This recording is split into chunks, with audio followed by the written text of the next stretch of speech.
Well, afternoon, everyone. From sunny Cowes, it's going to get very windy indeed. There's some big winds forecast coming onto the Marina. We've currently got Penduic, L'Esprit de Keep, and Spirit of Helsinki last night, 3 boats, and their time's up. It's not a big landing there at Trinity Landing. It's a very classic spot for all the Brits here, and yesterday on Sunday it was quite busy with all sorts of things going on. It was quite interesting hanging out there while we tried to fix Mona, our rib, the engine, and it's still not fixed. The story here is just amazing. Timing's everything in life. First of all, it's unfortunate because it's a very good motor and never missed a beat, and something's gone wrong. Anyway, everyone's flooded here, all the engineers, even on the mainland. We got to the point where we have been working very closely with the Honda agent here in Cowes, but also other engineers around the place. Everyone's been fantastic here in Cowes. I pondered whether I would put that post up yesterday on Facebook, just saying, help, we've run out of options.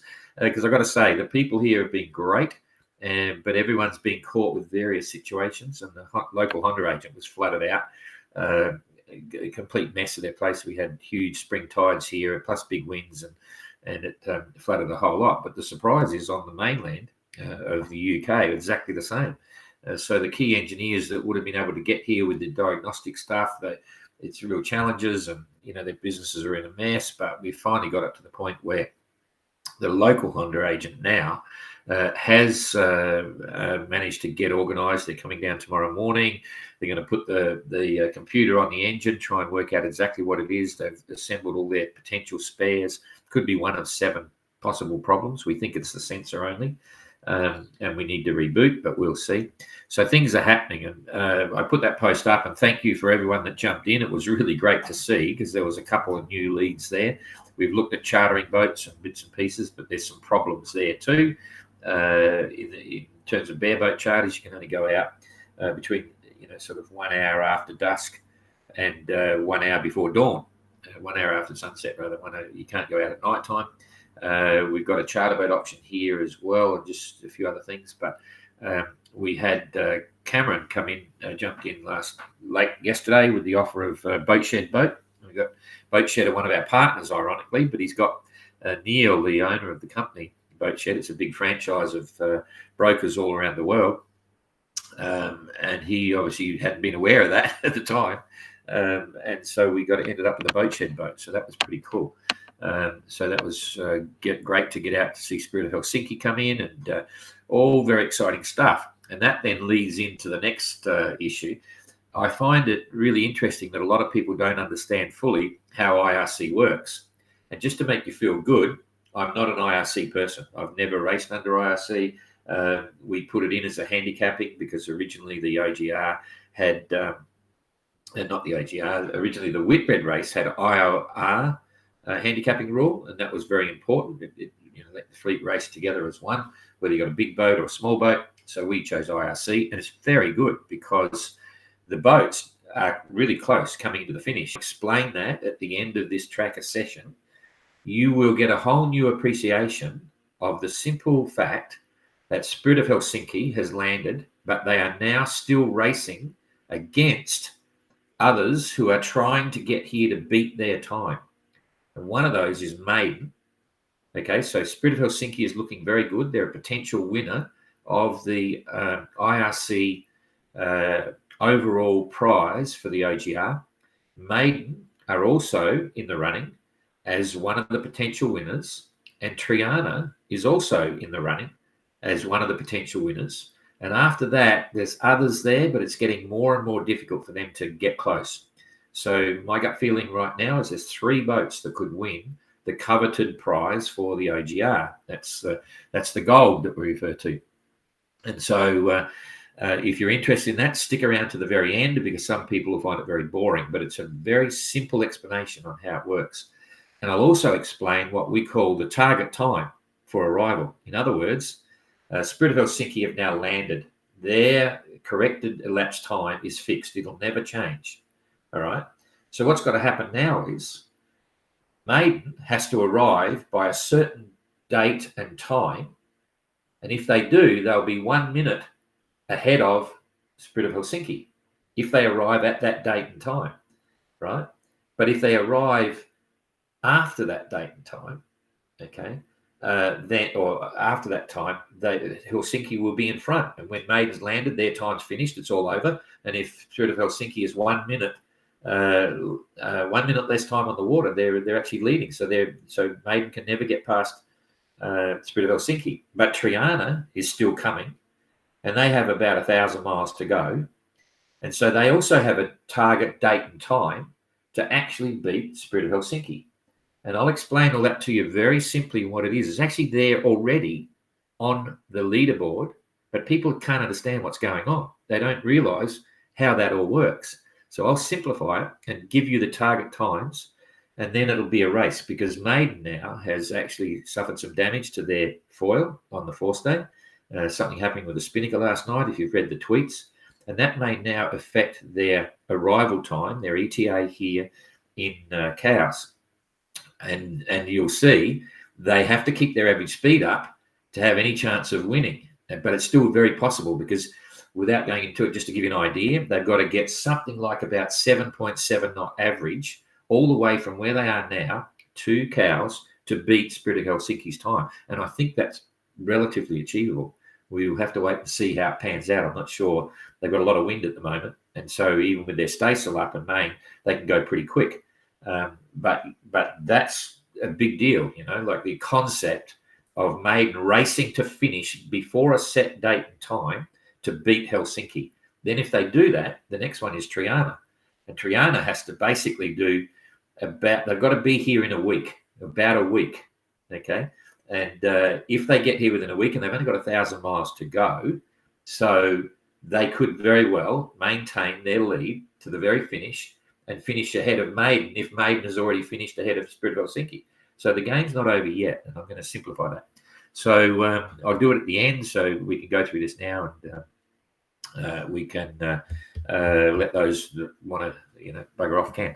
And so what's happening with Sterner? Well, Sterner sat there for a while. They broke their running backstay. They decided to hove to because there was heavy weather ahead of them. As expected, that moved away once they hove to. Then they had virtually no wind.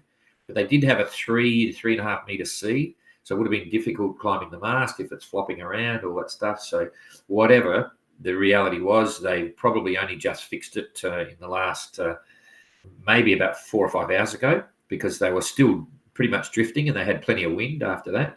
But they took off, had a report from marine traffic that they were making 8 knots a few hours ago in the middle of the last position. So it's already probably on the tracker now, showing that they're roaring towards the finish at about 8 knots. So that's Sterner's story. Jeremy was never worried. He's got good comms. They're sending other messages, and that was just part of the process, losing some time over the broken back running backstay. As I said, Maiden's had an incident, a little one, on board, and they're working out what the options are. Apparently, the way I read it, their foil up the mast or whatever, up the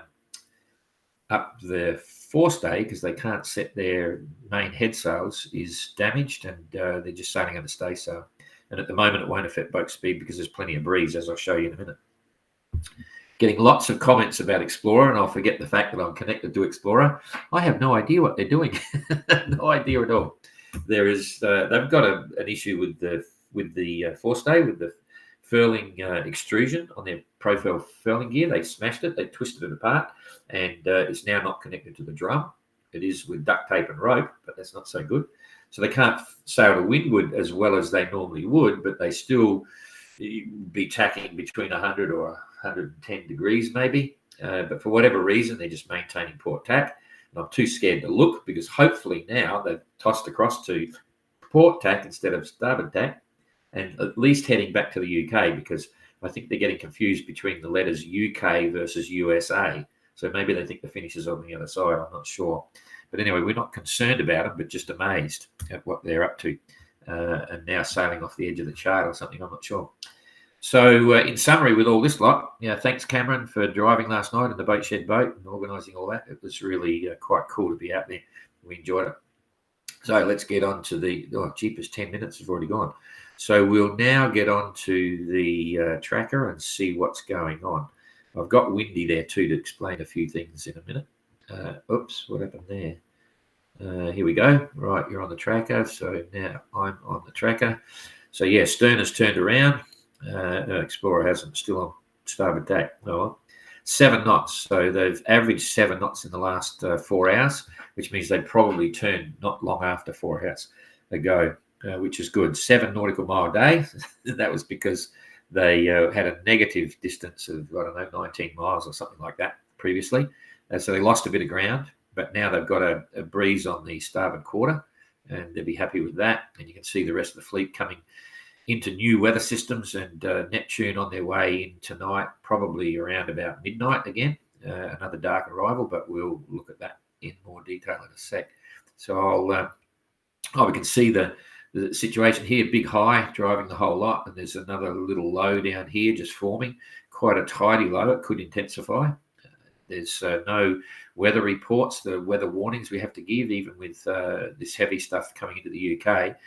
It's still only forecasting sort of 27, 28 knots, but it's gusting 40. So our level is 35 knot forecast before we give a weather alert. And also these guys here will be getting good weather reports. It should be on the radio and also their weather facts and so on. So everyone's pretty much looked after, but it's interesting weather. Okay, let's just pick it up a bit here and come and have a look at Explorer getting light, and you can see, yes, still on starboard tack. They seem to be pointing high, a little bit high. Who knows? Wind's getting lighter, so only doing 3.9 knots into oblivion, and they only made 28 nautical miles towards the UK, and they've still got 2,350 miles to go. Now, normally I'd say 1,000 miles a week is achievable, so that's 2.5 weeks. But by the look of this, I'd say it's probably talking 3 weeks, maybe even longer, to get to the UK. So the ETA now is probably around about the 7th of May and extending. Let's wait and see. It's going to now. One of the problems they've got, which and they've got all the pilot charts on board. They know exactly what's going on with this sort of scenario. They're on the wrong side of the weather, because the highs that usually develop sort of form over here and come across, and they slow down. And so when you have a high here slowing down, they may get a lift, whatever, but it's looking very confusing. And because they're actually, it's pretty impressive actually. They're 750 miles off the run line in terms of distance here across. So if they're over here, they'd be getting following breezes now, but eventually they're going to have to absolutely come across. Otherwise, they will never get there. And there's no reports of any issues with the boat except what currently exists with the foil and keeping a couple of rolls in the Genoa. So I hope that answers all the questions and comments we're getting. Sterner, 7 knots, 7 mile day, making good time, and be up through the Azores very shortly. This was good to watch. It was as we predicted. White Shadow were able to maintain their course. You can see they've just been heading straight to the finish, whereas Triana and Tapio on Galliano with Secure had to keep tacking to get out of here. So the White Shadow's actually taken out quite a bit of ground. They're only 100 miles behind Triana, so they'll be happy with that. 6.5 knots and 146 mile day. Very good. And 1,130 miles to the finish. So Triana's got 1,027 miles to the finish, making 7.2, pretty much on course. Happy with that, but it might not last long by the look of it. Anyway, 117 mile day.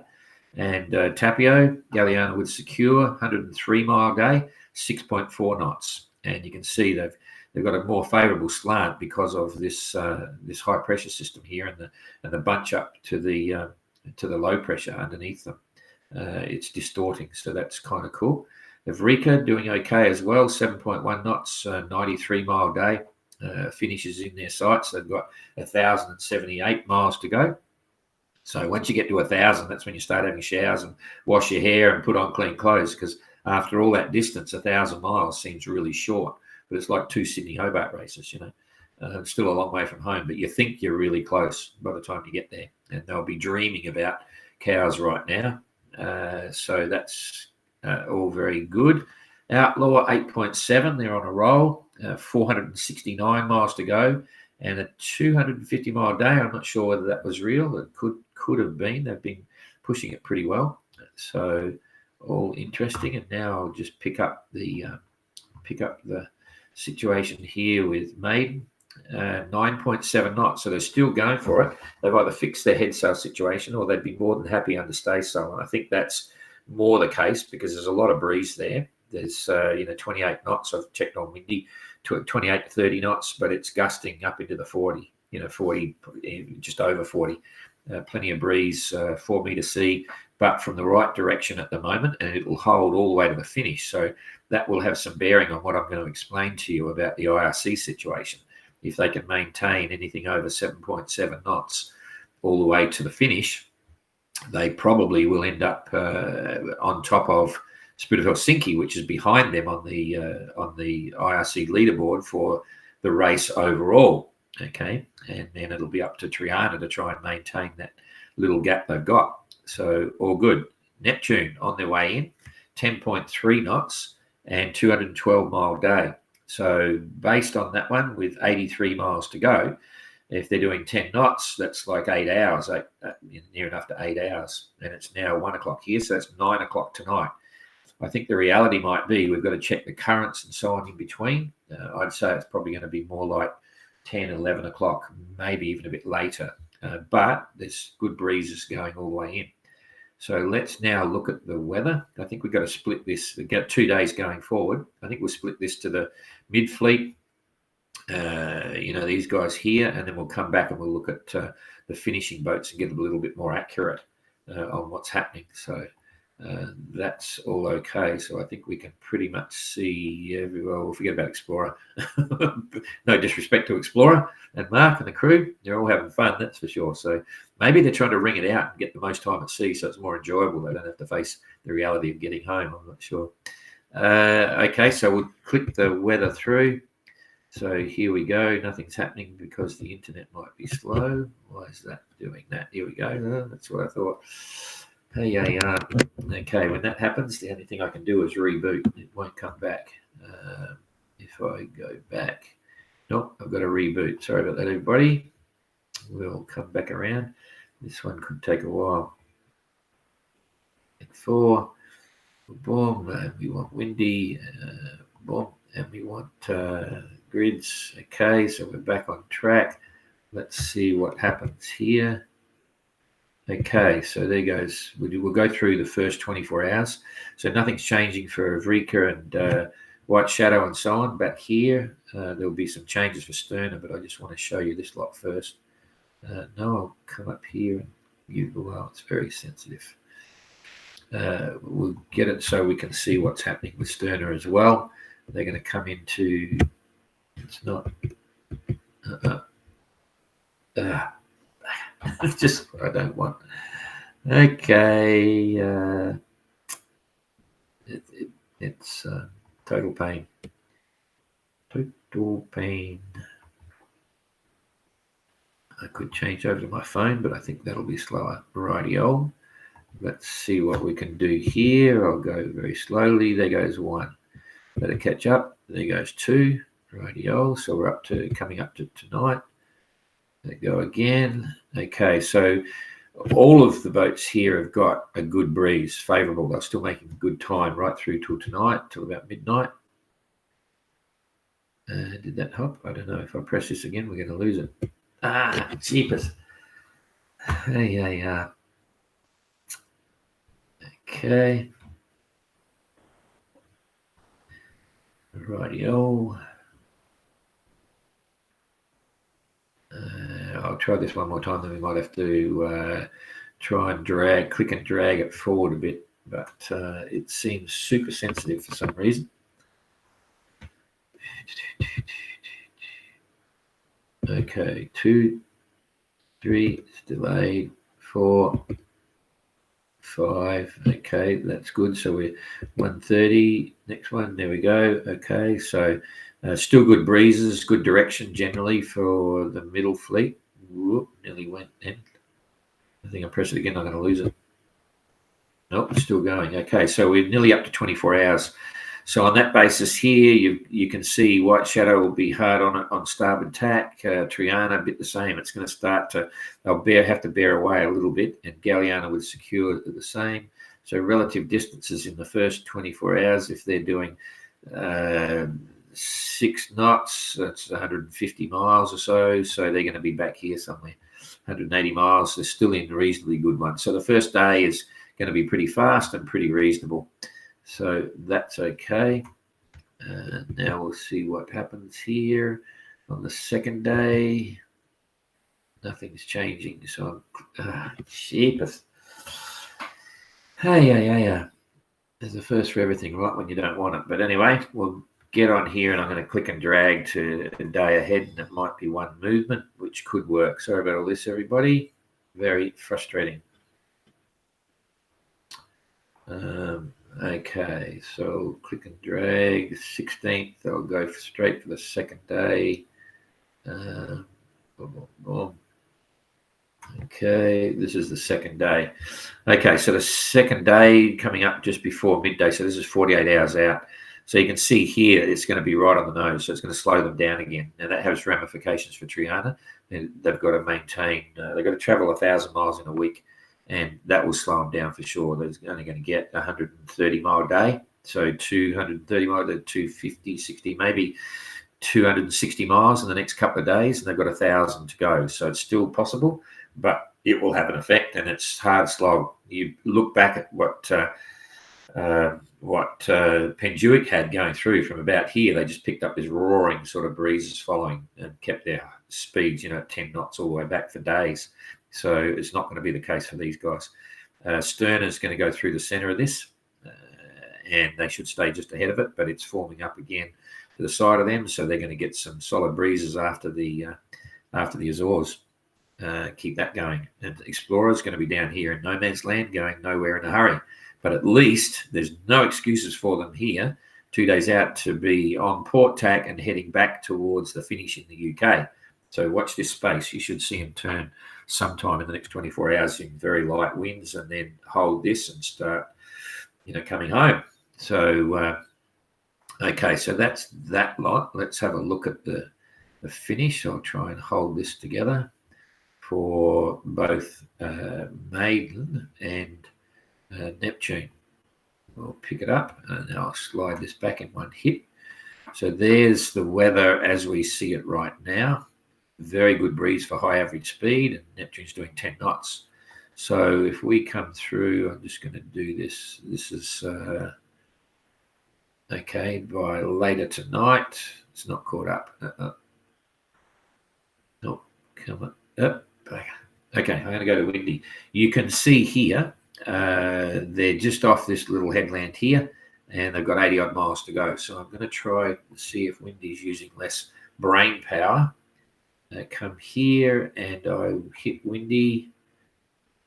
Okay, we're on windy, and they're currently, Neptune is currently around about here somewhere. So I will pick this up, and let's hope this keeps driving.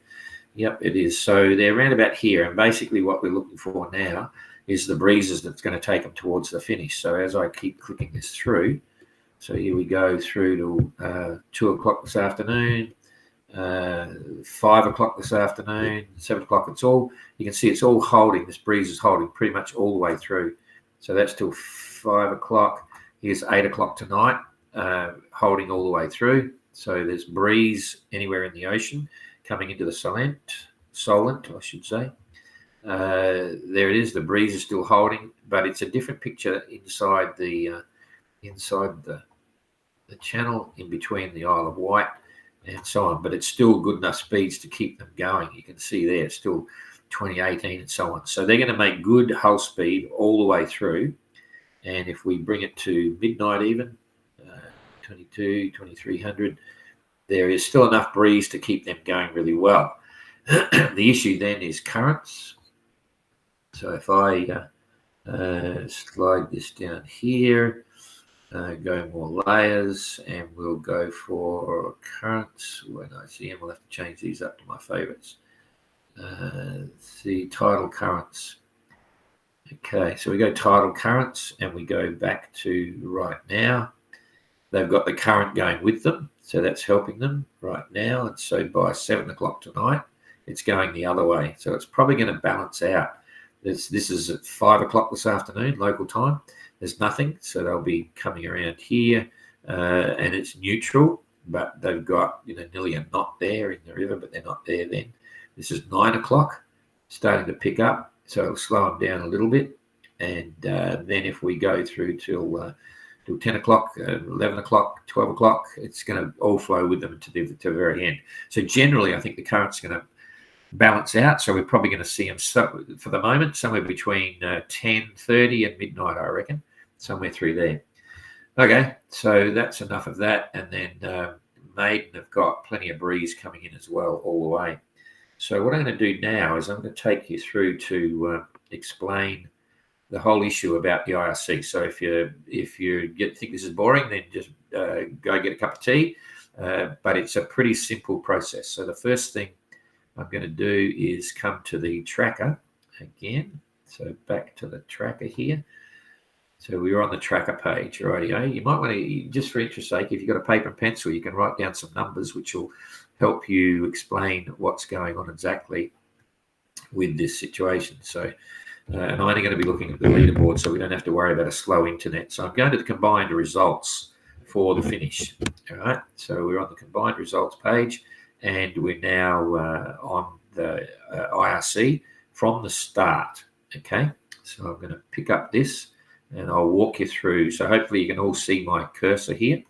All right. Now the first thing I want you to realize is we're on IRC, and it's from the start.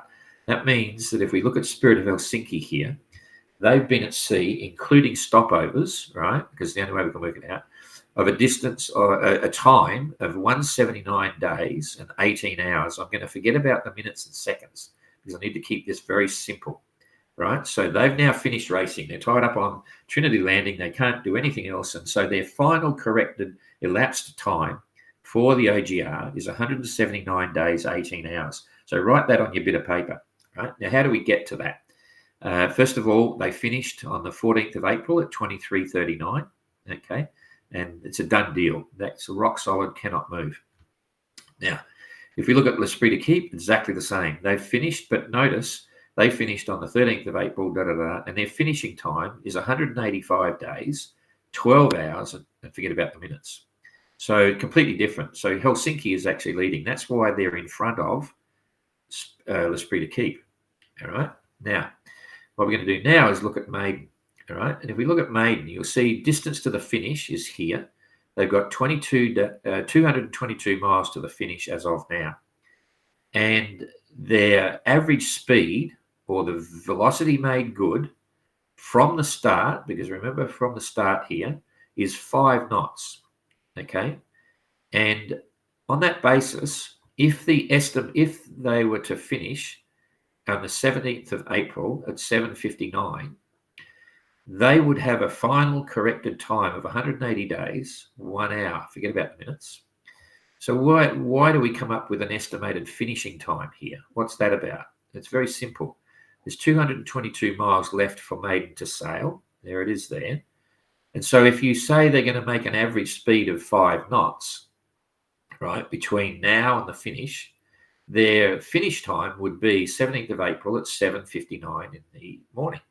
Okay, so near enough to 8 o'clock in the morning, if they were to make 5 knots, right? And if they finished on the 17th of April at that time, their final corrected elapsed time would be 180 days, 1 hour, 55 minutes, blah, blah, blah. Okay, I hope everyone understands that principle. Now, we know they're not sailing at 5 knots. Okay, so if you come up here now, and just remember this timeline. So 222 miles to the finish. You can write that down. 5 knot average speed. The finish time was on the 17th of April at near enough to 8 o'clock in the morning, and their corrected elapsed time will be 180 days and 1 hour and 55 minutes. Okay, so if that was the case, you can see straight away that they've taken longer than Spirit of Helsinki, right? Because they've finished in 179 days, 18 hours. If Maiden finished in 180 days, 1 hour and 55 minutes, they're slower. So Spirit of Helsinki would have beaten them. right? Now, here's where you go to the change. If you come up here to from the start and you just hit recent, right? So hit that, bingo. Now look at maiden. Still got 222 miles to the finish, but their average speed in the last 24 hours is 9.3 knots, right? And if you work that out, 9.3 knots divided into 222 miles, they've got a new finishing time. They've got a new estimated finishing time, okay, which is the 16th of April at near enough to midday, right? So say 16th of April, and before it was on the 17th of April, blah, blah, blah. So now with this new finishing time, estimated finishing time, because of their higher speed, their corrected finish time is 179 days, 2 hours and 25 minutes. So to get this clear, this is where you got to understand it, a very important principle. If and only if they finish on the 16th of April at midday, they're going to have a corrected time of 179 days and 2 hours. Now, look at the Spirit of Keep. Oh, forget about the Spirit of Keep. Look at Spirit of Helsinki. Forget about the others. Forget about Triana and Spirit of Keep. Just look at Spirit of Helsinki. Spirit of Helsinki had a finishing time, which is fixed, can never change because they've finished, of 179 days and 18 hours. So what's that tell you? 179 days for maiden and 2 hours is a lot quicker than Spirit of Helsinki. So that means they would jump ahead of Spirit of Helsinki and be on top of their leaderboard position. But to do that, they have to arrive on the 16th of April at 12 noon. All right. And there's a very realistic possibility that they won't do that because they're probably not going to make 9.3 knots all the way because that's a very high average speed. So how late, I can ask the question now, how late can they afford to arrive and still beat Spirit of Helsinki? It's very easy to work out. It's pure maths. Forget about the minutes now. We're just working on time here. So if Spirit of Helsinki has arrived in 179 days, 18 hours, and if maiden arrived on the 16th of April at noon, she's got 179 days, 2 hours. So she's actually got 16 hours up her sleeve. She's arrived 16 hours ahead of Spirit of Helsinki. I hope that makes sense to everyone, assuming they arrive then. So how late can a maiden afford to arrive and still beat Helsinki? So, and remember, she's now got 16 hours ahead. So if maiden arrived at midnight on the 16th of April, there's another 12 hours. Assume this is 12 noon. Another 12 hours later, so you add 12 onto that, and that's 14 hours. So they would finish then on 179 days, 14 hours, which is still 4 hours ahead of Spirit of Helsinki. So we now know that if maidens slow down a little bit as they're approaching the finish and don't make the 9.3 knots, and they might make 8 knots or whatever, and they arrive 12 hours later at midnight on the 16th, they're still going to beat Spirit of Helsinki by 4 hours. So therefore, you can clearly say that approximately, if they were to arrive at 0300 on the 17th, just remember that, 0300 on the 17th of April, they would probably be about 1 hour ahead of Spirit of Helsinki, right? So when you're looking at maiden now, you can say to yourself, they have to arrive before 3 o'clock in the morning on the 17th to beat Spirit of Helsinki. And is that possible? I think it's very possible and possibly very likely. So it's important to understand that principle, that how it works and how you can get excited about their racing to the finish. You don't have to wait until they finish, right, before you can work out whether they won or lost. You can count them down. And so as a target in our commentary now, we'll be saying that, well, maiden's got to get in before around about 3 o'clock in the morning on the 17th to beat Spirit of Helsinki. And that's she can beat Spirit of Helsinki, she can beat the Spirit of Keep, and she can beat Penjuik, but there's no guarantee she can beat Triana for exactly the same reason. So that's the first principle to understand about how you can get excited about watching someone close to the finish. So just what I'm seeing there now, just remember 3 o'clock in the morning on the 17th of April, right? If they're there around about that time, they're going to beat Spirit of Helsinki by about an hour in IRC overall for all 4 legs of the race. So where's that lead Triana? In exactly the same situation. So at the moment, you can only have a boat closing the finish beating any of those who have actually finished, or losing against any of those that have actually finished, because they're still, the one that's coming, like Triana, is still on the water, and the opportunity is still there. Because, again, we look at the situation. The current VMG, or vector made good, or average speed of Triana over the last 24 hours is about 6.2 knots. Okay, they've got 975 nautical miles to go to the finish.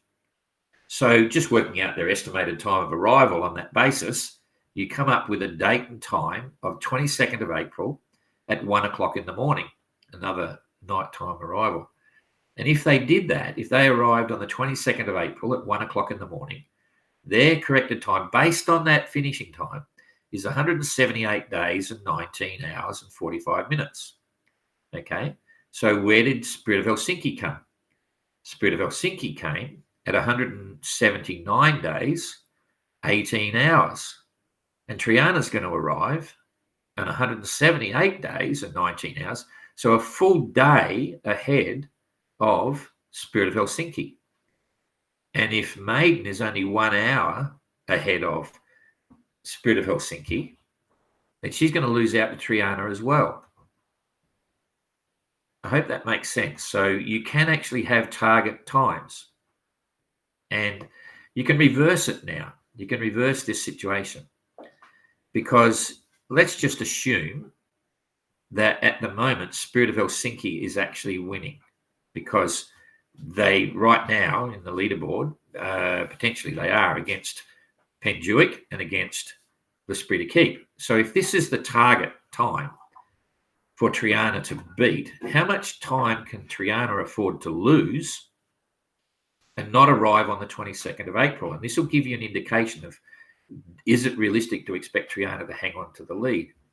So Spirit of Helsinki, again, 179 days and 18 hours as the target time. Forget about Maiden. Maiden could be above or below or whatever. I'm just using Spirit of Helsinki as the boat for Triana to beat. Okay, so what's the time difference based on their Triana's finishing time of 22nd of April? Well, you've got 178 days and 19 hours. And Spirit of Helsinki has got 179 days and 18 hours, right? So that gives them, if you put them side by side, Triana is going to beat Spirit of Helsinki by, that's 23 hours. Forget about the minutes. We're just working 23 hours. So to be clear, if Triana finishes on the 22nd of April at 1 o'clock in the morning, they will be 23 hours ahead of Spirit of Helsinki. So they could afford to arrive basically 24 hours later. So if they arrived at midnight on April the 22nd, you can see their corrected elapsed time would be very close to Spirit of Helsinki. Okay, so I can say to you now in the conversation that Triana have a target time of midnight on the 22nd of April. And if they can get into the finish in Cows by midnight on the 22nd of April, they will still win overall outright. Okay, now I hope that's very clear, because that's something you need to understand, because otherwise people think, oh, Triana are way behind, it's a bit difficult, but it's getting very close now. And can they finish in that time by the 22nd of April? Well, it's now the 15th of April, 15. So there's 1 week. They've got basically close enough to a week to get to Cows. Can they do that? 975 miles? It's very possible that they will do that, and they'll just beat either Maiden or Spirit of Helsinki. Okay, so I hope you can grasp that, because it's really fun to watch. When you look at this leaderboard, it all gets too confusing. You say, oh, what all these numbers mean? Doesn't mean anything. Just remember, you've got to be on recent to get the average speeds, but the key is the calculation of their corrected time is from the ETA, an estimated time of arrival. And that estimated time of arrival for anyone on the water, as you know, is impossible to predict because it depends on the weather and the boat speed and so on. I have challenges with that all the time, waiting for boats to arrive and cross the finish line because it changes all the time. But if you know the target dates, you can just fix yourself on that and say, right, Triana, what is it? It's midnight on the 22nd of April, and they're just about going to win if they get in by midnight on the 22nd of April, depending on what time Maiden arrives, because Maiden may have a better time than Spirit of Helsinki. And now, as Maiden's closing the coast, you know the target time of 3 o'clock in the morning on the 17th of 3 o'clock in the morning on the 17th of April. If she's before that, she's probably going to beat Spirit of Helsinki in the IRC rankings. All right, so just remember that. Maiden, you're racing. Boom, get there. All right, there's enough of that. I'll just come back to me here, and hopefully that will let you really enjoy the real race of what's going on. Because yes, Penduit's got here, and yes, the Spirit of Keep's got here, but Spirit of Helsinki's here. Boom, and that's relevant to the whole race from the time they left here, 8 months ago. And it's really exciting. Those that understand it think, holy dooly, can Triana get here within a week? Oh, jeepers, Maiden's just bugging up her forestay and can't put Genoa's up. They've got to maintain their speed. They have to be here by 3 o'clock in the morning on the 17th to beat Helsinki. And then if they beat Helsinki, can Triana beat Maiden? And I don't know. It's impossible to call. It's that close. So get into it, enjoy it, and we'll try and keep explaining it. And it can be simple or complicated, but that's the simple explanation. So I hope it makes sense. Jeepers, we've been going for 42 minutes. Anyway, I'll come back to the thingos and we'll get out of here. G'day. Exciting last night. Yeah, it was good to see. Stern looks to be back on track. Yep, Explorer still exploring. Yeah, that's I like that. Explorer is absolutely exploring. Okay. G'day, Warren. Great to see people coming together to help you. Yeah, we just caught the strange situation with the weather and all that stuff. So when I said we were looking for boats, we weren't saying no one was helping. We've had some great input from many, many people, and they're all trying to get us mobile. And we're very appreciative of that. And things are happening. And Georgie's been working really hard too. She's been the one doing all the chasing up on things because my head is in other spaces, and Jack's doing things, and Ada's doing things, and Jane's doing things. We've all got all this stuff going on at the moment. Anyway, we'll see how it goes. But why is Laspida keep showing ahead of everyone else? There was a glitch on the leaderboard, but it's been sorted now. So when you see something that obviously wrong, so it actually is obviously wrong. But it's sorting itself out now. What does Penduic 6 not show as second currently? I'm not sure about that. Which second in what?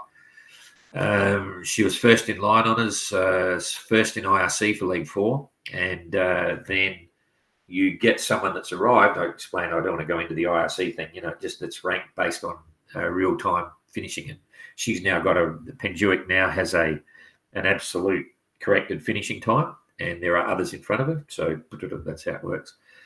Maiden are in for this very tense, and that's why it's important to explain it, because I think Maiden has and Helsinki and Maiden have always been having this battle. So they've had a battle on the leg 4, and that's an issue, but it looks like, that's one subject, but the big one is where it's at. It's between Triana, Helsinki, and Maiden. And I'm not going to say the others don't have a chance, but they're the ones to watch for now. Okay, just watch that space. And if you're following that, imagine if Spirit of Helsinki win IRC outright overall for the whole race. It's big news for Finland. If Maiden wins, well, it goes without saying, Heather and the girls have done an incredible zoning job, on a boat that I keep saying not supposed to rate very well. It's a downhill flyer. It's meant to be a line on his boat, all this sort of stuff. And bingo, they're right up there in the rankings for IRC. So it's very impressive. And it simply means that they've sailed the boat really well, as it has Helsinki and Penduic and all the rest of it. So anyway, I got it firmly imprinted. Good. Yeah, you've got to have these target days. So they're the days to remember. And then when you do, you can see what's happening. So, oh, come on, they might just miss it by half an hour. or they might clean it up by hours ahead or behind, whatever. It is a remarkable race, and Triana's still hanging in there, and they don't know a lot of that. They haven't got the exact finishing time of others, and they don't, so for them in the boat, they're just sitting there thinking they're losing. So it's very frustrating, but in reality, they're still in with a fighting chance. Yeah, it's a pretty fun race, that's for sure, besides being a huge adventure. Okay, whoops, I just jumped a whole pile there. Triana, the estimated times of arrival, mate, Triana, you're talking about, is it local time? Well, that's UTC. That's all UTC. So, yeah, but we're not getting that fine yet. We'll update this and let you know the exact target times as it gets closer, if it gets that close, okay? But, yeah, it's all UTC. All UTC. But you can recalculate every time. Once you understand that principle, you can recalculate. And I'll be referring everyone to the end of this one now, to say, look, if you want to know how it works, do that. And I hope my explanation was clear enough. I think the order on board is not the elapsed time order. No, the order for IRC rankings is completely different. That's why it looks all muddled up. Some boats that are finished are way down the bottom ranking because they can never compete to the ones above it. And so it moves. But it's very clear. That's the IRC rankings. Once they've finished, it's fixed. They can't move, but the others are all flexible based on their average speed. And the key element for predicting their finish time is the estimated time of arrival. Okay, so just remember that. It's and that can never be accurate because it depends on the weather. Okay. All right. Well, cool. So that's it. We'll carry on regardless. I've got another meeting coming up, and we'll see you all again tonight. Late again. Nighttime arrivals. They seem to be all the groovy thing to do.